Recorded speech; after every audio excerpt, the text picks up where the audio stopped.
சுனோஷினி Dhanapalan miss Malaysia தோபெக்ஸ் 2025 மகுடம் சூட்டப்பட்டு மலேசியாவுக்கு பெருமை சேர்த்து தனது கனவையும் நனவாக்கியுள்ளார். தனது மகிழ்ச்சியை சமூக ஊடகங்களில் பகிர்ந்து கொண்ட அவர், தி வின்னர் மிஸ் மலேசியா தோபெக்ஸ் 2025 next top the international stage என்ற ஸ்லோகத்துடன் தனது இன்ஸ்டாகிராம் பதிவில் பதிவேற்றிருந்தார். அழகி போட்டியில் வெற்றி பெற்ற சுனோஷினி பல பன்முக திறமைகள் கொண்டவர். அவர் ஒரு நடன கலைஞர், நடிகை, இவற்றை கடந்து ஒரு வெற்றிகரமான தொழிலதிபரும் கூட.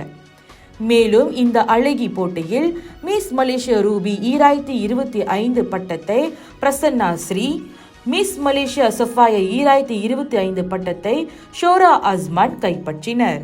சுனோஷினியின் வெற்றியை மலேசிய அழகி போட்டி ரசிகர்கள் சங்கம் மேலும் பலரும் மகிழ்ச்சியுடன் கொண்டாடி வருகின்றனர்.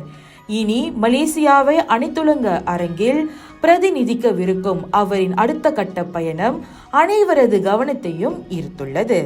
இந்தியர்களின் இதய குரல் மக்களோசை.